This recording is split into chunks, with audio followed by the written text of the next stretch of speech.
오늘은 사도행전 20장 7절에서 12절 말씀을 가지고 하나님 말씀을 함께 나누겠습니다.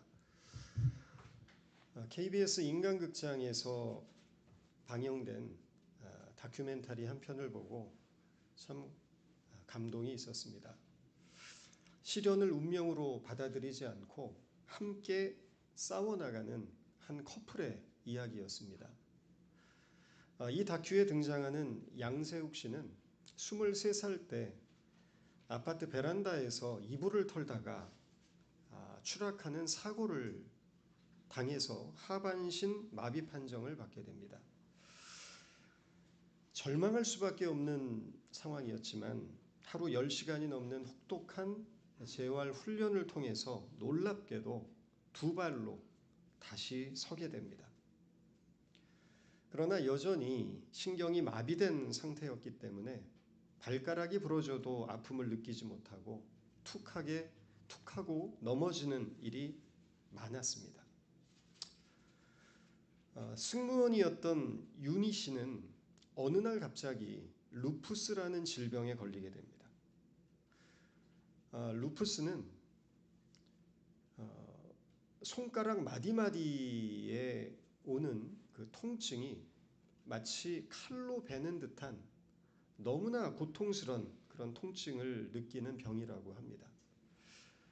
윤희 씨는 이 극심한 고통 속에서도 특유의 밝음을 잃지 않습니다. 고통과 사투를 벌이면서 하루하루를 삽니다. 그런데 어느 날 이 두 사람이 우연히 만나게 되고 사랑에 빠집니다. 예기치 못한 시련이라는 공통점을 가진 이 두 사람은 서로의 부족함을 계산하지 않고 서로의 한계를 조건으로 삼지도 않습니다. 오히려 서로의 약함을 품으면서 살아가기로 결심합니다. 그러니까 이 방송은 이 두 사람이 결혼하는 것으로 끝이 납니다. 이 사연을 다룬 다큐의 제목이 사랑은 기적을 타고였습니다. 도대체 뭐가 기적일까 생각해 봤습니다.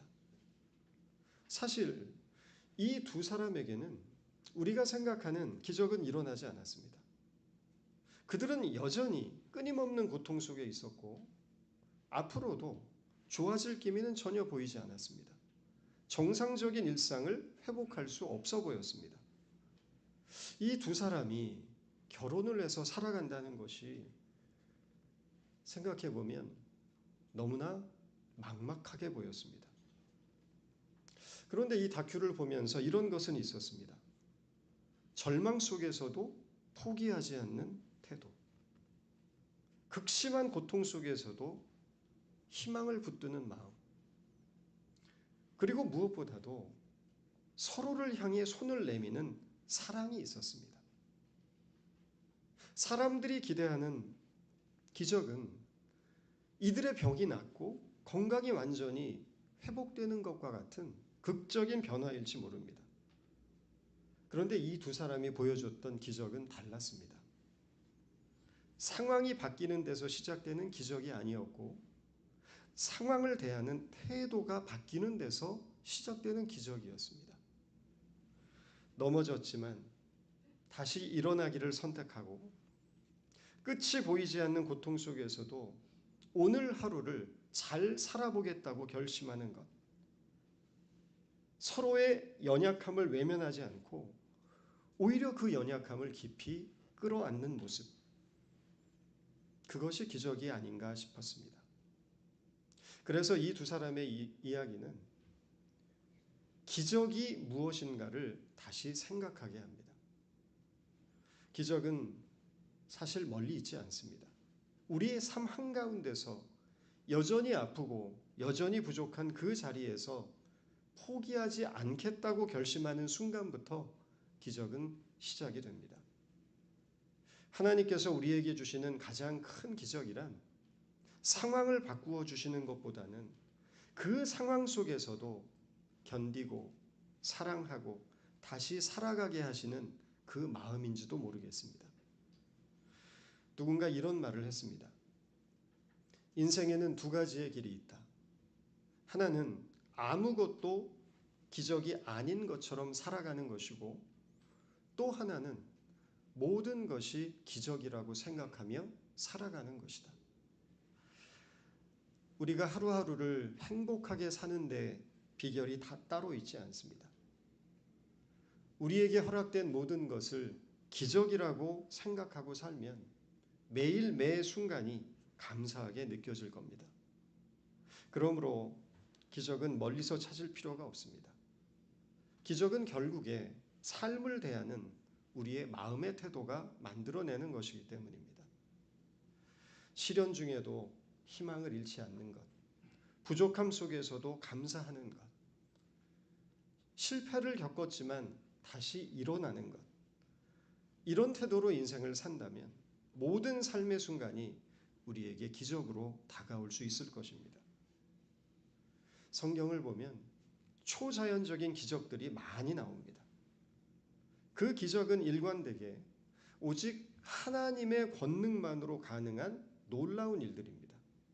그리고 그 기적들은 하나님의 창조주 되심과 예수 그리스도의 메시아됨을 증거하는 일에 사용되고 있는 것을 우리는 보게 됩니다. 하나님이 어떻게 온 천하 만물의 주인이 되시고 또 그가 지으신 백성들을 죄와 사망에서 구원해내시고 자기의 사랑하는 자녀들이 어둠의 권세와 온갖 더러운 것들에서 자유함을 얻게 되는지를 기적을 통해서 증명해내신 것입니다. 그런 의미에서 성경의 기적이라는 것은 표적, 즉 사인입니다.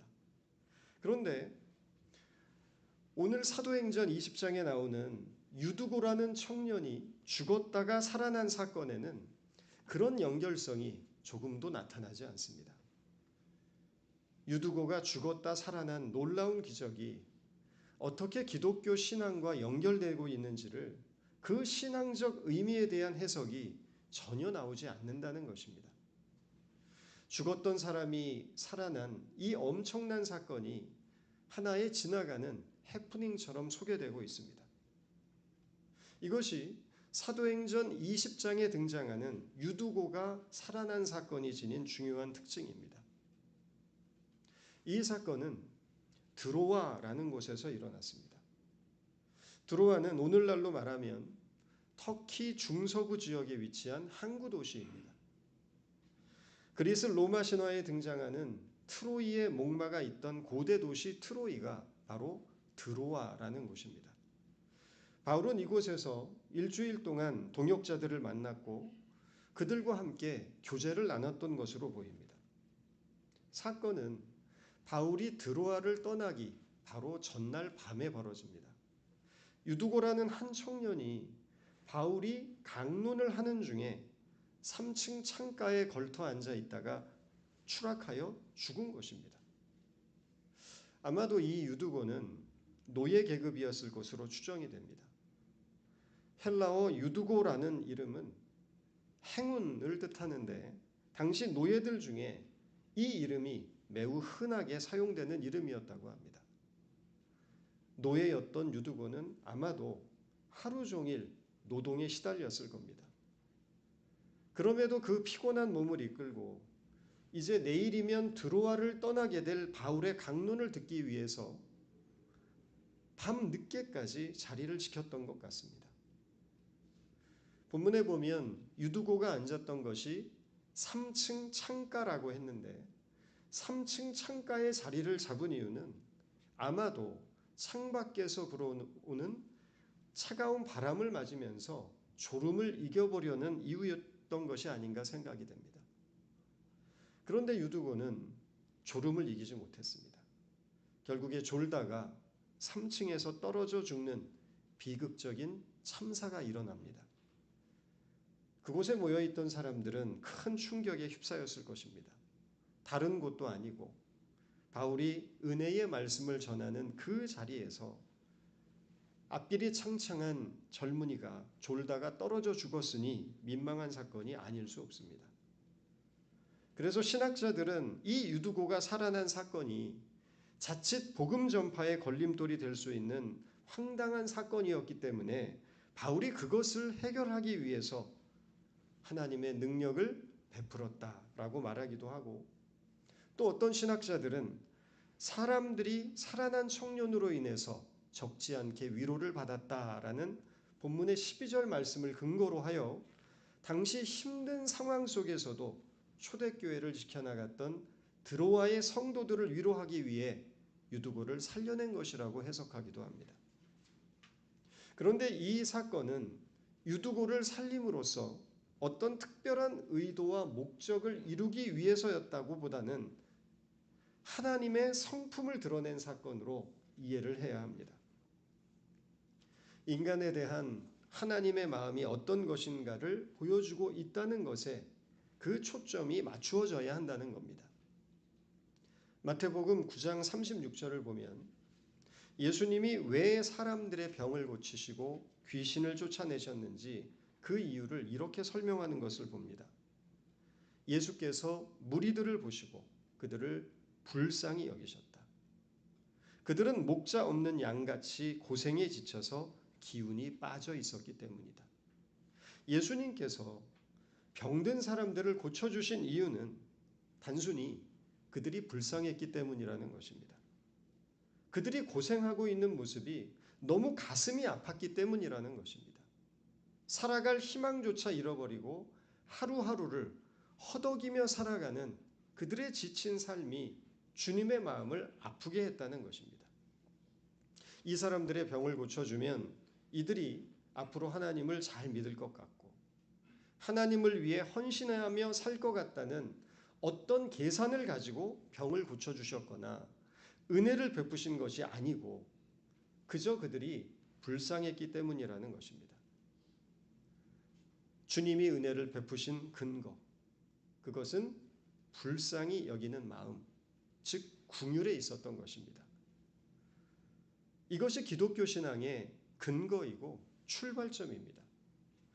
믿을만 하다거나 쟤는 참 싹수가 있다거나 뭔가 은혜를 입으면 앞으로 그 은혜를 갚을 만한 어떤 자격이나 조건을 갖추어서가 아니라 단순하게 불쌍하다는 이유, 그것이 하나님께서 우리에게 손을 내미셨던 이유라는 것입니다. 세상은 언제나 계산합니다. 과연 이 사람이 받을 자격이 있는 사람인가? 변화될 가능성은 있는가? 이 사람이 앞으로 무엇을 할 수 있는가를 따져봅니다. 그러나 하나님의 사랑은 그런 계산 위에 서 있지 않습니다. 하나님은 우리가 아직 죄인 되었을 때에 아무것도 할 수 없는 무력함 가운데 있을 때에 변화의 가능성조차 보이지 않을 때에 그저 우리를 불쌍히 여겨주신 것입니다. 우리가 하나님을 찾기 전 하나님께서 먼저 우리를 찾아오신 이유도 우리가 하나님의 사랑할 마음조차 없을 때 하나님께서 먼저 우리를 사랑해 주신 이유도 바로 여기에 있습니다. 나를 불쌍히 여기시는 마음. 이 한 가지 이유입니다. 그래서 기독교 신앙은 내가 하나님을 위해 무엇을 할 수 있는가에 있지 않고 주님, 나를 불쌍히 여겨 주십시오라는 고백 위에 세워지는 것입니다. 유두고가 살아난 이유는 분명합니다. 하나님이 보시기에 유두고는 불쌍했기 때문입니다. 우리가 하나님을 오해하고 있는 것 중 하나는 우리가 은혜 받을 만해서 하나님이 은혜를 베푸셨다라고 착각하는 일일 것입니다. 겉으로는 하나님의 은혜는 의인이나 죄인 모두에게 무조건적으로 주어진다고 말하지만 우리는 속으로 끊임없이 자기 안에서 어떤 조건과 자격, 그럴 만한 자기의 의를 찾으려는 본성이 있습니다.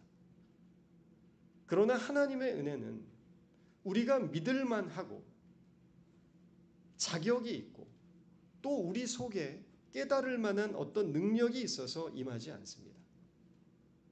그저 단순하게 우리를 불쌍히 여기시는 하나님의 긍휼에 그 근거가 있습니다. 하나님은 우리가 하나님을 위해서 무엇인가를 잘해야 우리를 더 사랑해 주시고 우리가 하나님을 위해서 더 헌신을 해야 우리에게 많은 은혜를 주시는 분이 아닙니다. 이미 하나님의 사랑과 은혜는 우리 모두에게 공평하게 주어졌고 우리의 수준에 관계없이 모두에게 동일하게 임하고 있다는 것을 기억해야 합니다. 종종 성공한 사람, 돈을 많이 번 사람들을 보면 저 사람들은 하나님이 좀 더 특별하게 사랑을 했거나 좀 더 큰 은혜를 주셨나 보구나 생각하는 경우가 있습니다만 이것은 우리의 착각일 뿐입니다. 하나님의 은혜라는 것은 이 세상의 성공이나 물질의 많고 적음을 가지고 측정되지 않습니다. 은혜의 기준이 있다면 그것은 무너진 마음입니다. 예수 그리스도의 십자가 앞에서 얼마나 무너진 마음으로 그 십자가를 붙들고 있느냐, 그 십자가 앞에서 나의 죄인됨을 눈물로 고백하면서 죄인된 나를 구원하신 그 사랑 앞에 얼마나 굴복하고 있느냐가 하나님의 은혜를 깨달은 자입니다. 십자가 앞에 나가서 그 은혜를 깨달으면 내 기준을 가지고 다른 사람을 판단할 수 없습니다. 내 신앙의 의의를 가지고 다른 사람의 신앙을 정죄할 수도 없습니다. 십자가 은혜를 깨달으면 내게 주신 물질이나 이 세상의 성공을 가지고 자랑하거나 우쭐댈 수 없음을 깨닫고 오히려 나 같은 죄인에게 주어진 성공과 복을 두려워하고 하나님 앞에 무릎 꿇는 자가 됩니다. 우리는 하나님의 자비와 은혜와 사랑을 근거로 해서만이 서로를 받아들일 수 있는 존재입니다. 은혜의 눈으로 서로를 보게 되면 우리는 서로에게 불쌍한 마음을 갖게 됩니다. 서로의 아픔을 함께 아파해주고 서로의 허물과 부족함을 감싸주게 됩니다. 하나님의 은혜 안에서 서로에게 자비와 긍휼을 베풀게 되는 것입니다. 바울의 강론이 밤이 깊도록 계속되고 있을 때 쿵 하는 소리와 함께 유두고가 추락했습니다. 당시 이 강론 자리에는 바울과 함께 선교 여행을 다녔던 의사 누가도 함께 있었습니다. 의사였던 누가는 이 사도행전의 저자이기도 합니다. 유두고가 죽었다라고 기록한 것은 의사였던 누가가 의학적으로 그의 죽음을 확인했기 때문에 쓰여진 것입니다. 그런데 반전이 일어납니다. 누가가 사망 선고를 내렸는데 바울이 유두고를 품에 안고는 그에게 생명이 있다라고 선언한 것입니다. 의사의 사망 선고를 뒤집은 것입니다. 본문은 이렇게 말합니다.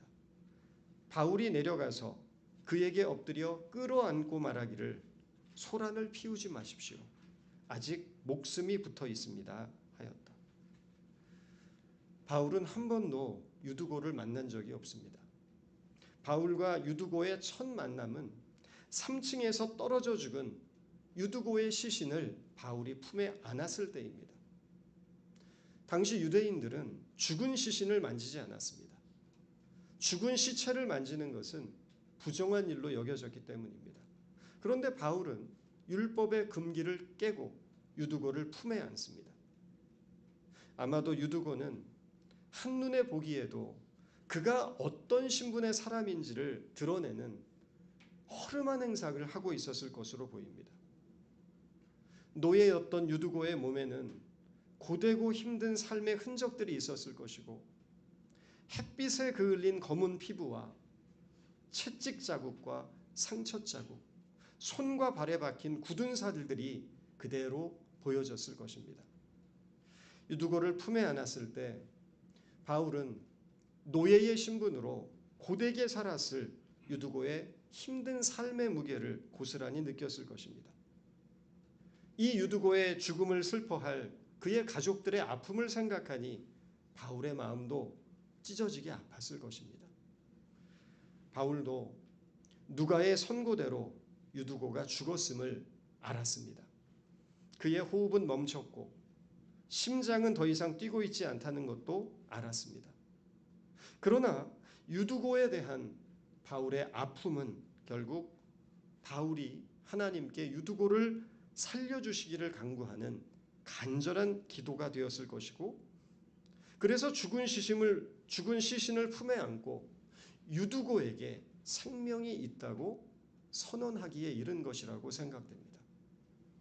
죽은 사람을 살리는 일은 자연의 질서를 거스르는 일입니다. 더 크게 나가면 하나님의 창조의 섭리를 깨는 일입니다. 그러나 한 인간을 불쌍히 여기고 안타까워하고 그의 아픔을 깊이 아파했던 바울 사도의 그 마음이 자연의 질서를 넘어서 창조의 섭리를 넘어서 생명을 살리는 놀라운 기적을 일으킨 것입니다. 법대로가 아니었습니다. 기계적인 것이 아니었습니다. 교리도 아니었습니다. 애타는 심정이었고 그저 사랑하는 마음이었고 불쌍히 여기는 마음이었습니다. 이것이 우리를 향한 예수님의 마음이고 하나님 아버지의 마음이고 주님께서 저와 여러분에게 품기 원하시는 마음입니다. 우리가 그 마음을 품고 형제를 불쌍히 여기고 우리의 이웃을 불쌍히 여기고 자녀를 불쌍히 여기고 서로가 서로를 불쌍히 여김으로 생명을 살리는 사랑의 역사를 이루어가는 아름다운 일들이 우리 가운데서도 일어나기를 바랍니다. 기도하겠습니다. 주님의 말씀이 우리를 깨우시고 다시 일으켜 세워주시기를 원합니다. 쓰러져 죽었던 유두고를 다시 살리셨던 것처럼 우리의 지친 영혼과 무너진 삶도 주님의 능력 안에서 회복되게 하여 주옵소서. 우리가 졸음과 무기력 속에 머무르지 않게 하시고 주님의 말씀 안에서 깨어있는 삶을 살아가도록 도와 주옵소서. 예수님의 이름으로 기도드렸습니다.